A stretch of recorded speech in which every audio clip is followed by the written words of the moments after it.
Bismillahirrahmanirrahim. Assalamualaikum warahmatullahi wabarakatuh. Alhamdulillah, wassalatu wassalamu ala rasulillah wa ala alihi wa sahbihi wa man walah, amma ba'du. Subhanaka la ilma lana illa ma 'allamtana innaka antal alimul hakim wa tub 'alaina innaka antat tawwabur rahim. Rabbi shrah li sadri wa yassir li amri wahlul 'uqdatam min lisani yafqahu qawli. Raditu billahi rabba wa bil islami dina wa bi Muhammadin nabiyyan wa rasula. Rabbi zidni ilma warzuqni fahma. Bismillahilladzi la yadurru ma'asmihi syai'un fil ardi wala fis sama'i wa huwas sami'ul alim. Nawaitu ta'lima wa ta'alluma wa tadhkira wa tadhakkura wan naf'a wal intifa'a wal ifadata wal istifadata wal hatsa ala tamassuki bi kitabillahi wa sunnati rasulih wa batigha'a wajhillahi ta'ala. Jamaah salat maghrib Masjid Al-Mubasyirin, bapak-bapak, ibu-ibu, kaum muslimin, muslimat, salihin, salihat, mu'takifin, mu'takifat.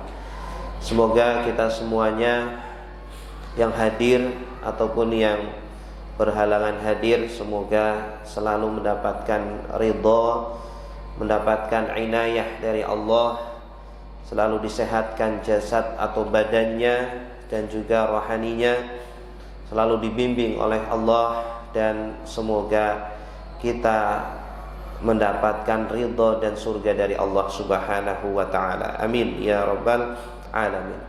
Salawat serta salam mari selalu kita sampaikan kepada Nabi Agung Nabi Muhammad sallallahu alaihi wasallam, dan juga mari kita mempelajari sunnah-sunnahnya dan mengamalkan, mempraktekkan dalam kehidupan sehari-hari kita.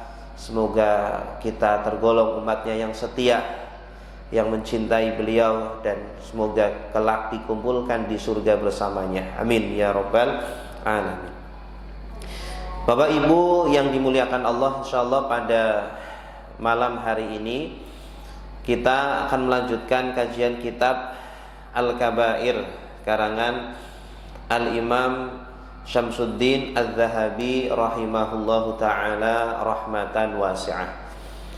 Kita sampai pada dosa besar yang ke-30, Al-Kabiratus Salasuna, dosa besar yang ke-30, yaitu al-kadzibu fi ghalibi aqwalihi, ya, yaitu berdusta pada kebanyakan ucapannya, ya, pada kebanyakan ucapannya, mudah untuk berdusta. Jadi berdusta ini termasuk dosa besar.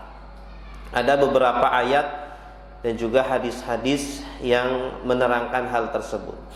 Yang pertama di sini, orang yang berdusta, ya, dikatakan dalam surah Ali Imran ayat 61, A'udzubillahi minasyaitonirrajim, bismillahirrahmanirrahim, tsumma nabtahil fanaj'al la'natallahi 'alal kadzibin, ya. Kemudian mari kita bermubahalah, ya. Apa itu bermubahalah? Bermubahalah itu bersumpah, ya, bahwa dirinya itu jujur. Kalau dia ternyata berbohong, maka dia siap untuk mendapatkan laknat Allah Subhanahu wa ta'ala, gitu. Atau mungkin di Indonesia mirip seperti sumpah pocong, ya. Dia disumpah, kamu memang kalau memang jujur, ayo kita sumpah pocong, seumpama, ya. Kemudian dia bersumpah nanti kalau dia bohong, dia akan mendapatkan azab dari Allah Subhanahu wa ta'ala. Nah, ini kerugian yang pertama dari perbuatan dusta. di mana dusta ini bukan dosa kecil yang mungkin di masyarakat sering dianggap dosa kecil, padahal bukan dosa kecil. Dusta ini termasuk dosa besar. Ya, dalilnya ini, Allah menjadikan laknat kepada orang-orang yang suka berbohong ataupun suka berdusta, Bapak Ibu sekalian. Padahal ya, Nabi Shallallahu Alaihi Wasallam sudah pernah menjamin, sudah pernah menawarkan kepada kita semuanya, ya, man yadman li ma baina lahyaihi wa baina rijlaihi admanulahul jannah, kata Nabi Shallallahu Alaihi Wasallam. Barang siapa yang bisa menjamin, ya, antara kedua rahangnya, maksudnya adalah mulutnya, lisannya, dia bisa menjamin agar tidak berdusta, agar tidak berbohong, dia jaga lisannya agar selalu jujur, begitu. Dan juga dia menjamin kedua antara kemaluannya, antara dua kakinya. Ya, dia tidak gunakan untuk berzina, tidak gunakan untuk hal-hal yang diharamkan di dalam agama. Kalau ada di antara umat Nabi Shallallahu Alaihi Wasallam yang bisa menjamin lisan dan kemaluannya, Nabi sendiri langsung menjamin dia akan masuk surga. Ya. Tapi ya harus betul-betul kita jaga lisan dan kemaluan kita. Bapak Ibu yang dimuliakan Allah, inilah kerugian atau ancaman yang pertama bagi para pendusta, yaitu akan mendapatkan laknat dari Allah Subhanahu wa taala langsung.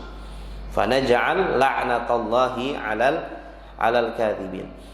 Kemudian juga di dalam surah Adz-Dzariyat ayat 10 juga Allah Subhanahu wa taala berfirman, "Qutilal kharrasun." Ya, terkutuklah, celakalah, ya, ataupun terlaknatlah al-kharrasun, orang-orang yang suka berdusta. Kharras ya bisa juga berarti orang-orang yang berbicara tetapi belum pasti, ya. Dia beritanya belum pasti kebenarannya, beritanya juga belum dikonfirmasi, belum tabayun, dia sudah berbicara ke sana kemari, ya, sehingga menyebarkan hoax, menyebarkan berita-berita yang tidak benar. Nah ini, maka qutilal kharrasun, ya, apalagi kalau sengaja dia tahu bahwa apa yang dia sampaikan adalah dusta, itu pun lebih parah lagi, ya. Al-kharrasun di sini adalah yaqulu ma la ya'lam bitakharrus wadzunun, berkata dengan perkara yang dia tidak tahu ilmunya, ya, apalagi dalam permasalahan agama. Berdusta dalam masalah agama dosanya lebih besar daripada berdusta dalam masalah dunia, ya, apalagi berdusta atas nama Allah Subhanahu wa taala.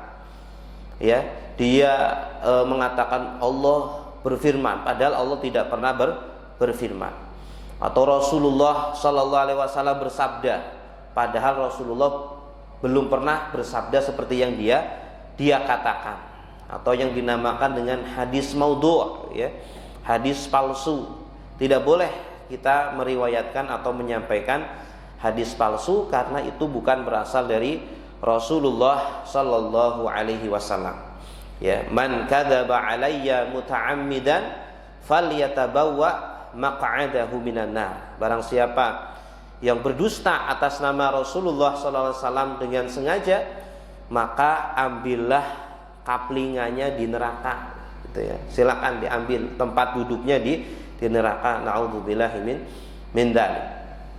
Termasuk juga ketika dia menafsirkan ayat atau hadis, ya, yang tafsirannya tidak seperti ayatnya. Ayatnya berbicara A, dia menafsirkannya B, ya.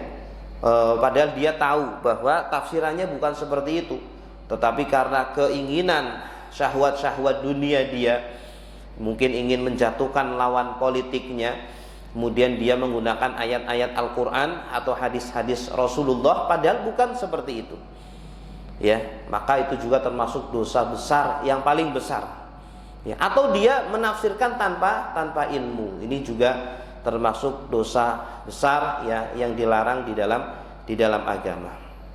Baik, Bapak Ibu yang dimuliakan Allah, ini adalah berkaitan dengan ancaman Allah Subhanahu wa taala tentang hukuman berdusta, ya, terutama berdusta atas nama Allah. Di dalam di dalam kitab Al-Mawsu'ah Al-Fiqhiyah Al-Kuwaitiyah, ensiklopedia terbesar di dunia yang berisi tentang fikih, itu ensiklopedia fikih Kuwait, ya, yang membuat adalah dari negara Kuwait dengan para ulama seluruh dunia. Itu sekitar ada, ya, kalau tidak salah 40 jilid. Itu mengatakan bahwa ketika kita berdusta atas nama Allah atau berdusta atas nama Rasulullah, itu bisa mengeluarkan pelakunya dari, memasukkan pelakunya kepada neraka, mengeluarkan pelakunya dari Islam, ya, menyebabkan kekafiran. Tetapi ketika dia memang menghalalkan perbuatan tersebut, bahwa ini nggak apa-apa lah saya mengatakan berdusta atas nama Allah, ya, sedikit-sedikit lah, jarang-jarang. Nah, dia sampai menghalalkan itu, maka menjadikan dia keluar dari agama Islam, karena tidak boleh kita menghalalkan sesuatu yang diharamkan oleh Allah Subhanahu wa taala, ataupun mengharamkan yang dihalalkan oleh Allah Subhanahu wa taala. Tetapi kalau dia memang menganggap bahwa itu haram, ya, tetapi dia sengaja melakukannya karena memang nafsu, karena memang keinginan duniawi dia, maka, ya, perbuatannya itu tidak sampai mengeluarkan dia dari Islam, ya, perbuatannya dikatakan kafir tapi kufur nikmat, ya, tidak sampai kufur yang mengeluarkan pelakunya dari Islam. Jadi kufur itu ada kufur yang besar, artinya kufur yang menjadikan orang keluar dari Islam, menjadikan dia murtad. Ada kufur nikmat, yaitu kufur yang tidak mengeluarkan kita dari Islam, ya, tetapi dia harus bertaubat, seperti riya, ya.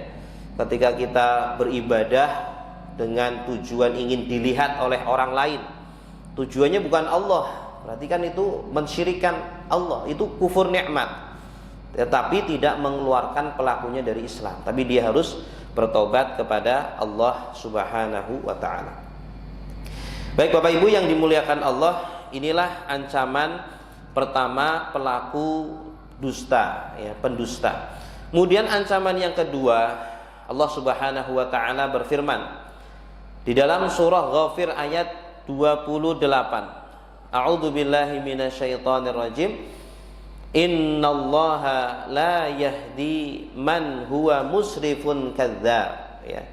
Sesungguhnya Allah Subhanahu wa taala tidak akan memberi hidayah, ya, tidak akan membimbing, dibiarkan aja itu sama Allah, ya.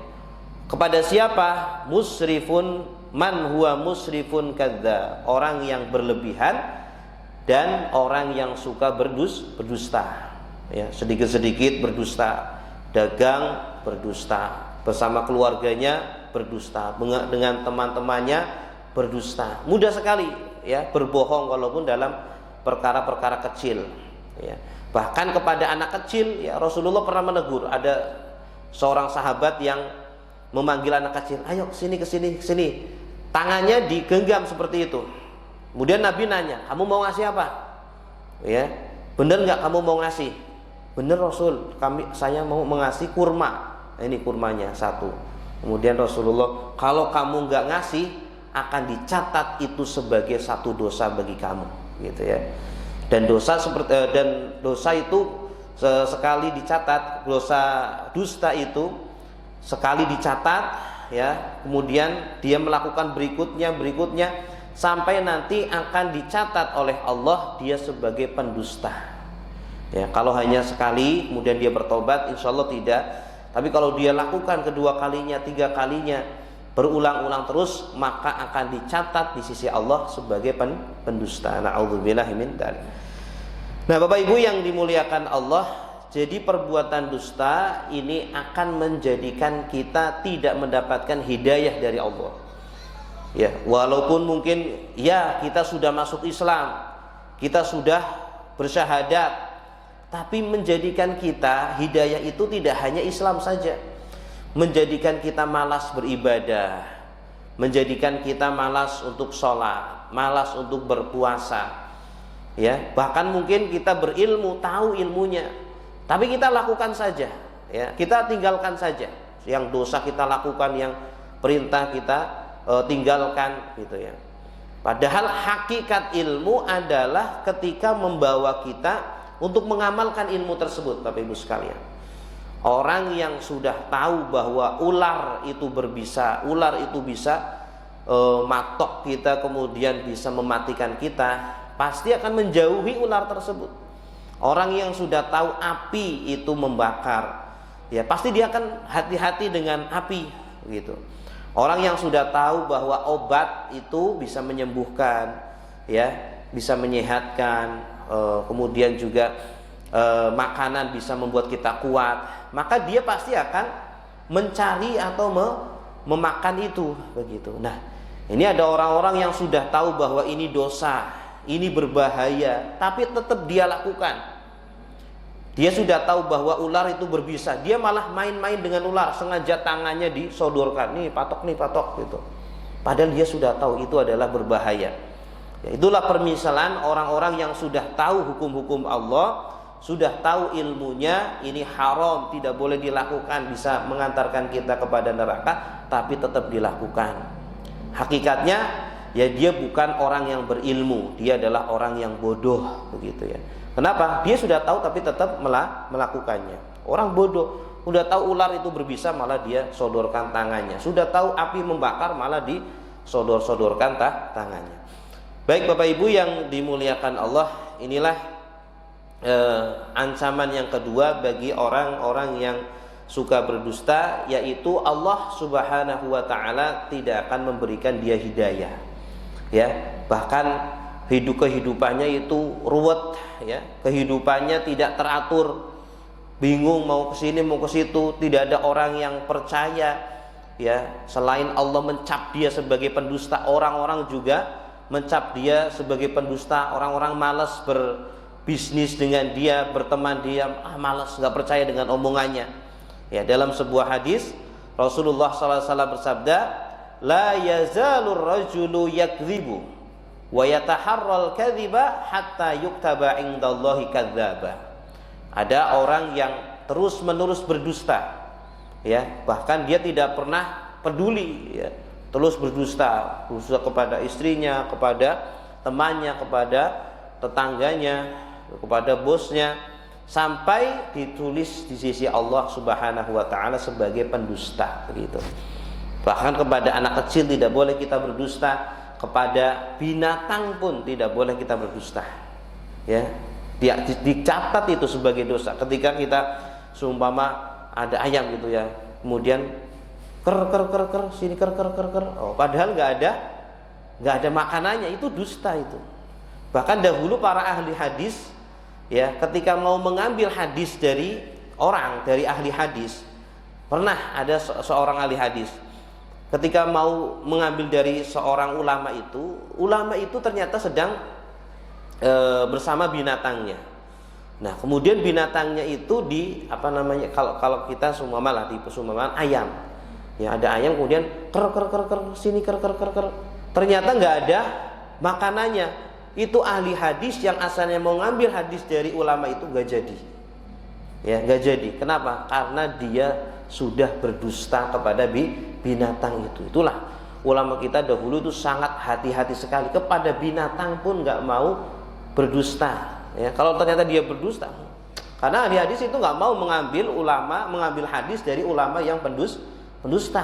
Harus silsilahnya itu harus semuanya adalah ulama-ulama yang jujur, terpercaya, ya, yang terjaga kesolehannya, keamanahannya, dan juga kredibilitasnya. Baik Bapak Ibu yang dimuliakan Allah, inilah ancaman Allah Subhanahu wa taala dalam berdusta dari ayat-ayat ayat-ayat Allah Subhanahu wa taala. Kemudian berdusta ini juga termasuk menjadikan seseorang itu berkurang keimanannya, ya, atau menandakan tingkat keimanan seseorang dan menunjukkan kemunafikan hatinya, ya. Dalam sebuah hadis disebutkan bahwa man kana yu'minu billahi wal yaumil akhir falyakul khairan aw liyasmut, gitu.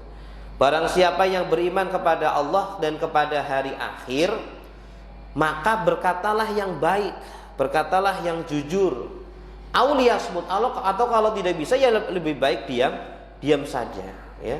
Semakin seseorang beriman kepada Allah, semakin kuat keimanannya kepada Allah, dia pasti akan menjaga ucapannya, tidak akan keluar dari mulutnya kecuali yang jujur-jujur saja. Sebaliknya, semakin seseorang tidak bisa menjaga ucapannya, dia berucap berdusta, tidak peduli dengan yang diucapkan, itu menunjukkan kemunafikan dari hatinya. Dalam sebuah hadis dijelaskan, ayatul munafiqi salas, tanda-tanda orang munafik itu ada 3, gitu ya. Munafik di sini itu maksudnya munafik amal, ya, karena munafik ini ada 2 Bapak Ibu sekalian. Ada munafik akidah, ini yang parah. Kalau munafik akidah itu memang dia sebenarnya nggak beriman, dia pura-pura beriman, ya.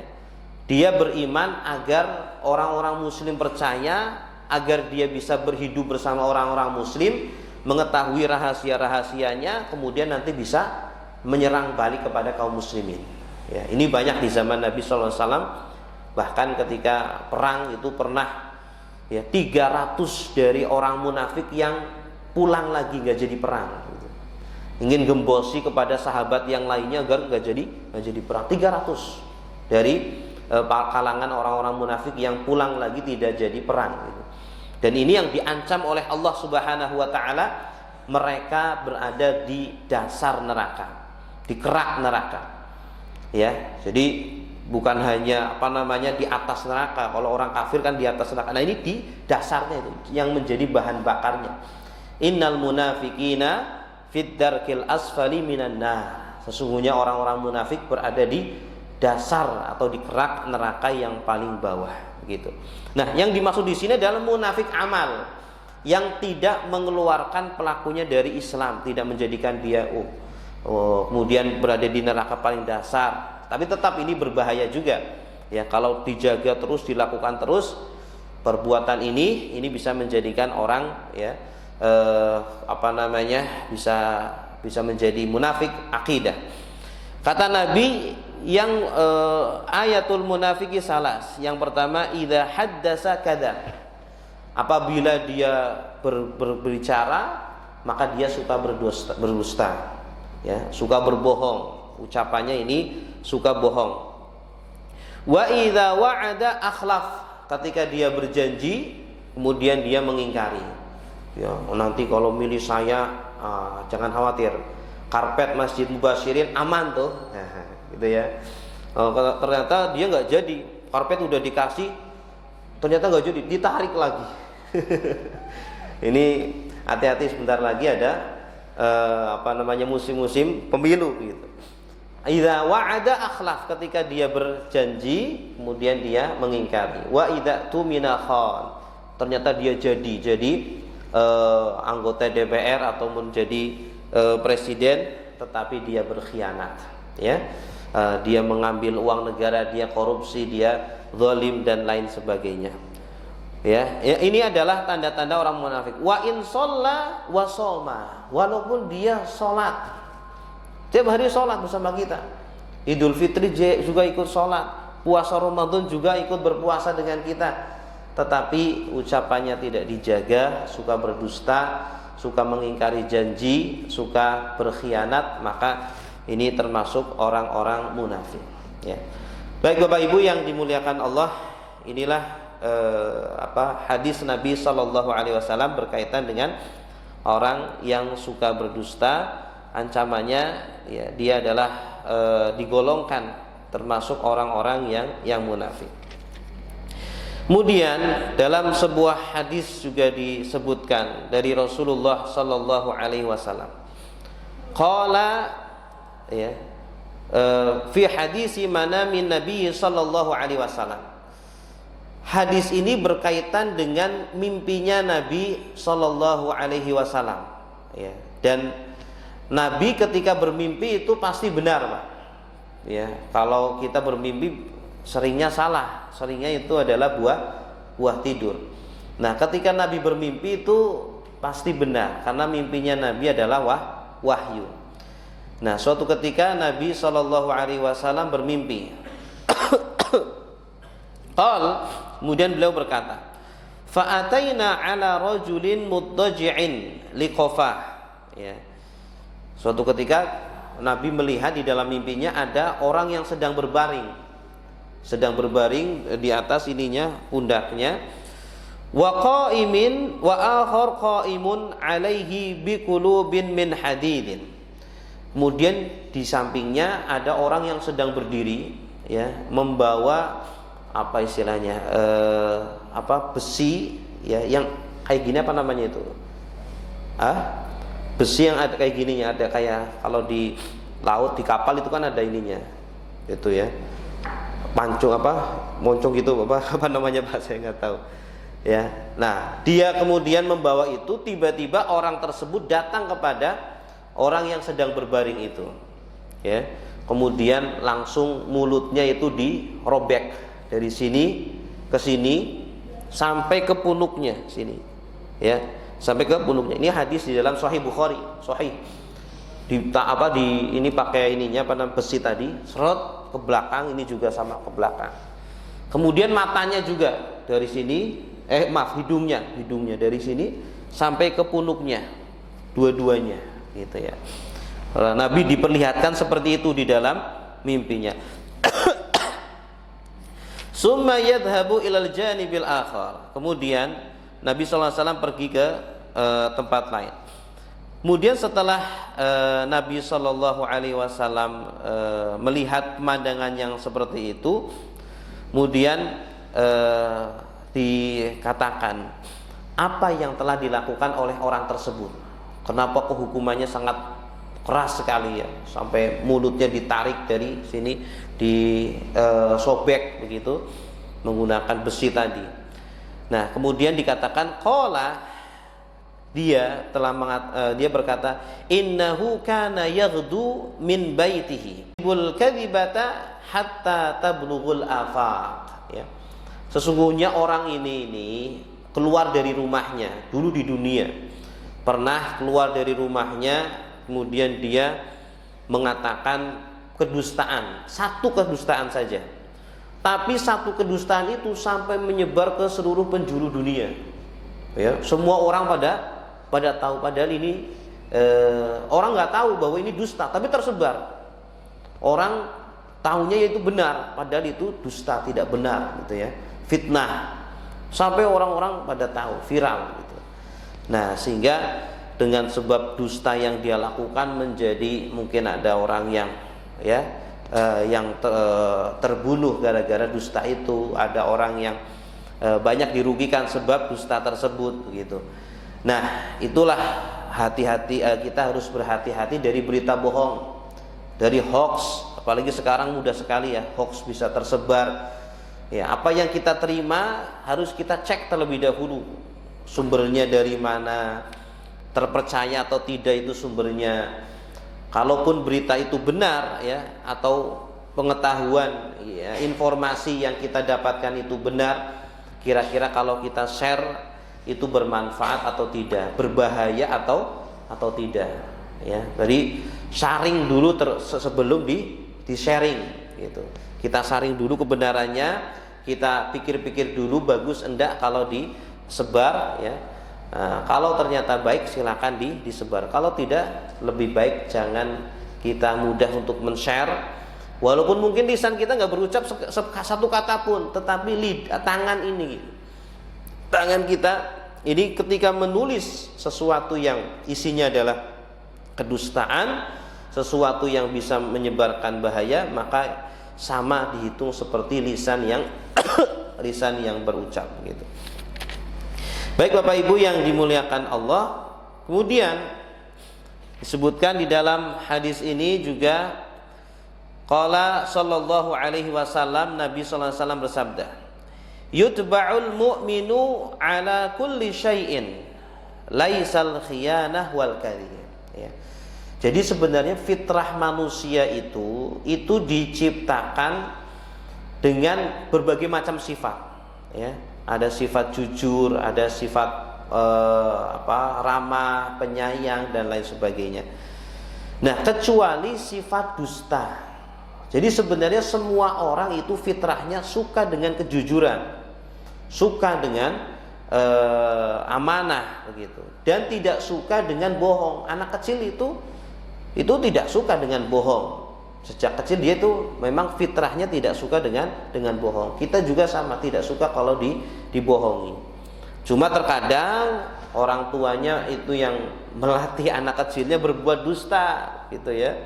Ayo nak, kita kesini nanti tak kasih ini, ya. Anak sini tak kasih permen, padahal nggak ada permennya. Ayo nak, diem nanti ada ada pocong atau ada apa, padahal tidak ada. Akhirnya apa? Anak itu secara tidak langsung terlatih untuk berdusta, karena orang tuanya yang selalu mempraktekkan itu secara tidak langsung. Kemudian anaknya pun terlatih untuk berdusta. Yang awalnya kecil kemudian menjadi besar sehingga ya berbuat dusta yang lebih besar gitu. Nah, makanya perbuatan dusta ini ya sebenarnya ini fitrah manusia ini tidak suka dengan kedustaan. Tapi kalau sudah terbiasa orang tuanya bahkan melatih anaknya untuk berdusta sehingga dia menganggapnya itu sesuatu yang biasa saja. Makanya benar di dalam hadis Nabi Shallallahu Alaihi Wasallam, inna sidqa yahdi ilal bir. Ya. Sesungguhnya perbuatan jujur itu akan mengantarkan kita kepada perbuatan baik. Orang yang selalu menjaga lisannya, ucapannya untuk selalu berbuat jujur, maka dia akan ditunjukkan oleh Allah, dibimbing oleh Allah untuk berbuat yang baik-baik gitu. Karena dia selalu menjaga kejujuran gitu. Ya, sehingga dibimbing oleh Allah, diberi hidayah untuk berbuat baik. Wa innal bir yahdi ilal jannah. Ketika kita menjaga diri kita dengan perbuatan-perbuatan baik, lisan, jadi mulainya dari lisan ini, lisan dijaga maka tubuh itu menjadi baik, mata juga terjaga, terbimbing oleh Allah, telinga juga sama terbimbing oleh Allah. Ketika sudah terbimbing, maka perbuatan baik tersebut akan membimbing kita ke surga. Ya, wa ma yazalul rajulu yasduqu wa yataharra as-sidqa hatta yuktaba 'indallahi siddiqa. Dan seseorang ketika terus dia menjaga lisannya untuk tidak berdusta, selalu jujur, ya, maka sampai nanti Allah Subhanahu wa taala akan mencatat dia sebagai orang yang jujur. Yuktabu 'indallahi siddiqa, dicap sebagai orang yang jujur. Ya. Kebalikannya, wa innal kadhiba, dan sesungguhnya perbuatan bohong yahdi ilal fujur, menunjukkan kita, membimbing kita untuk berbuat kedustaan atau kefajiran. Ya, perbuatan-perbuatan dosa. Sekali berdusta ternyata apa? Mau ketahuan, akhirnya kita berdusta yang kedua kalinya. Untuk menutupi lagi berdusta yang ketiga kalinya, keempat, sampai tidak ada ujungnya. Sehingga apa? Kita selalu berdusta, sehingga kita selalu tidak terbimbing oleh Allah, mudah untuk melakukan perbuatan-perbuatan fujur. Wa innal fujur yahdi ilan nar, dan sesungguhnya perbuatan fujur itu akan mengantarkan kita ke dalam neraka. Wa ma yazalur rajulu yakdzibu wa yataharral kadziba hatta yuktaba 'indallahi kadzdzaba. Dan seseorang terus dia berdusta kepada Allah Subhanahu wa taala dia tidak memperhatikan ucapannya sampai dicatat atau dicap oleh Allah Subhanahu wa taala sebagai orang yang pendusta. Na'udzubillahi min dzalik. Baik, Bapak Ibu yang dimuliakan Allah, ini masih banyak sekali hadis-hadis yang berbicara tentang ancaman-ancaman bagi para pendusta ya. Di antaranya di sini juga ada sebuah hadis anna Rasulullah sallallahu alaihi wasallam beliau bersabda, innar rajula la yatakallamu bil kalimah. Ada seseorang yang berkata dengan sebuah kata min ridwanillah, yang mendatangkan ridhonya Allah Subhanahu wa taala. Maka la yadhunnu an tablugha ma balaghat. Dia tidak mengira bahwa kata yang baik tersebut, satu kata yang baik itu ternyata ya dilipat gandakan oleh Allah, ya dibesar-besarkan oleh Allah, sehingga apa? Mendatangkan ridho dari Allah Subhanahu wa taala. Ada satu kata yang baik gitu. Makanya dari situ kita itu perlu Bapak Ibu sekalian membiasakan kata-kata yang baik kepada anak kita ataupun kepada pasangan kita, kepada siapapun gitu. Karena anak ketika sering mendengar kata-kata yang baik dari kita puji, kita apresiasi, kita doakan gitu ya. Dulu katanya itu kan Imam Sudas itu kan beliau menjadi imam dulu ketika kecil nakal ya. Tapi ketika nakal ibunya tidak mendoakan yang buruk, justru malah mendoakan yang baik. Dan kita tahu sendiri di antara doa yang makbul adalah doa orang tua kepada anaknya. Ketika anaknya ini nakal, Imam Sudas dulu ketika masih kecil didoakan sama ibunya padahal lagi marah gitu ya. Tapi yang keluar kata-kata baik ya. Oh, semoga kamu jadi imam Masjidil Haram. Betul, ketika sudah gede jadi imam Masjidil Haram. Begitupun kita ketika marah kepada anak ataupun ketika dalam kondisi ridho kepada anak, sebisa mungkin mengeluarkan kata-kata yang baik ya. Karena dari kata-kata yang baik itu bisa jadi doa bagi anak kita ataupun untuk pasangan kita ataupun kepada siapapun. Nah, ini ada orang yang mengatakan kata-kata yang baik, kata yang diridhoi oleh Allah Subhanahu wa taala. Dia tidak mengira bahwa kata tersebut itu efeknya dahsyat luar biasa. Ya. Dia hanya membiasakan saja, ternyata kata tersebut efeknya luar biasa, mendatangkan ridho dari Allah Subhanahu wa taala sampai dia mendapatkan pahalanya nanti di akhirat. Ya. Mungkin kalau kita investasi lah. Investasi mungkin investasinya hanya 100.000, tapi kita biarkan saja udah, kita nggak ingat-ingat lagi. Ternyata setelah 10 tahun sudah menjadi 1 M seumpama gitu ya.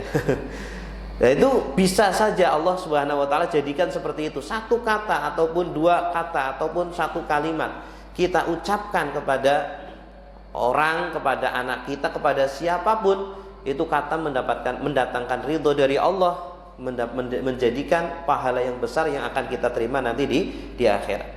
Sebaliknya, wa innar rajula, sungguh ada seorang laki-laki, la yatakallamu bil kalimah min sukhtillah.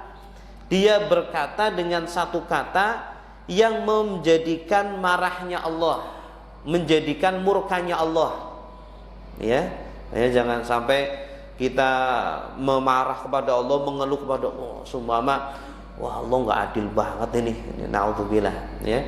Sampai kita kemudian mengatakan Allah tidak adil atau mengatakan Allah jahat, Allah zalim dan seterusnya begitu ya. Nah, dia tidak mengira bahwa kata yang kecil itu ternyata mendatangkan murkanya Allah Subhanahu wa taala. Maka yadhunnu an tablugha ma balaghat. Ya, dia tidak mengira bahwa kata yang kecil itu akan membesar ya, sehingga mendatangkan murkanya Allah yang semakin besar. Yaktubullahu lahu biha sukhtahu ila yaumil qiyamah. Bahkan kata tersebut ya dia nanti akan menerimanya ketika dia bertemu dengan Allah Subhanahu wa taala gitu ya. Apalagi dusta ini. Dusta ini kalau sudah kita keluarkan dari lisan kita, mungkin asalnya satu orang, kemudian orang itu menyebarkannya kepada orang lain, terus menyebar sampai satu kampung tahu semuanya, atau bahkan sekarang kita tahu sendiri sudah ada media sosial ya, kita bikin YouTube ataupun kita bikin status di media sosial, padahal yang kita ucapkan ini dusta ya, kita fitnah orang, kita katakan A, katakan B, tersebar kemana-mana. Nah ini dosanya sangat besar sekali, menjadikan ya mendatangkan murka dari Allah Subhanahu wa taala. Baik Bapak Ibu yang dimuliakan Allah, demikian yang bisa kami sampaikan berkaitan dengan dosa besar yang ke-30, yaitu perbuatan dusta. Ya, dan perbuatan dusta ini terkadang dihalalkan, Pak Bu. Ya, ada dusta yang dihalalkan. Dalam sebuah hadis dijelaskan ada 3 dusta yang dihalalkan. Yang pertama adalah ketika perang dengan musuh. Nah, itu untuk mengelabui musuh atau untuk menipu musuh boleh digunakan berdusta.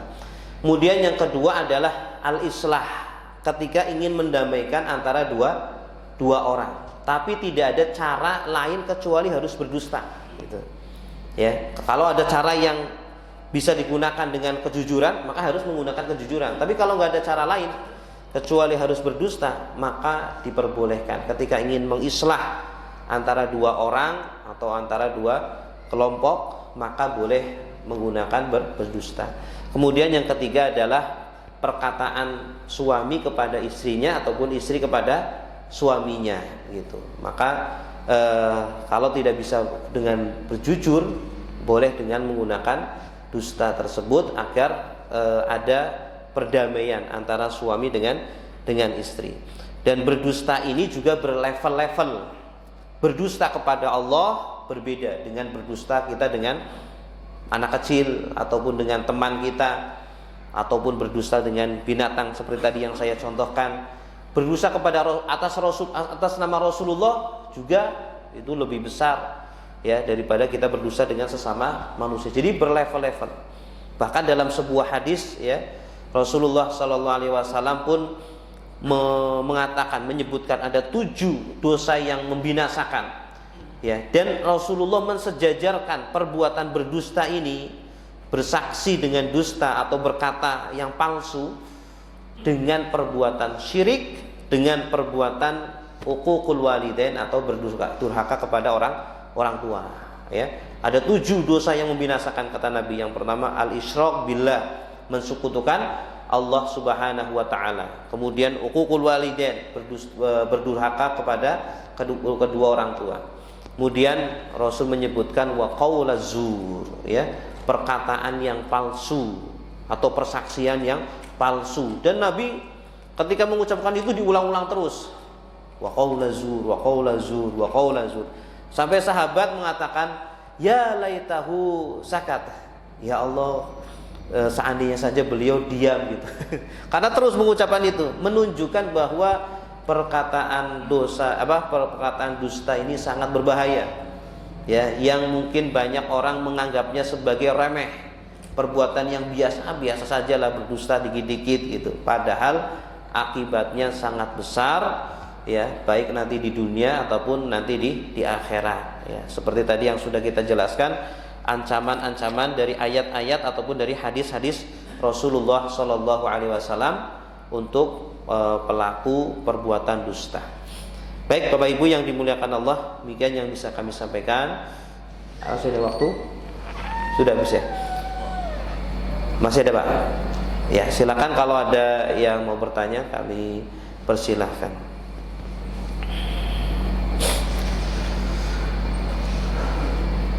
Kalau tidak ada, kita cukupkan ya. Baik, terima kasih atas segala perhatiannya. Kita tutup dengan doa kafaratul majlis. Subhanakallahumma wa bihamdika asyhadu an la ilaha illa anta astaghfiruka wa atubu ilaik. Wassalamualaikum warahmatullahi wabarakatuh.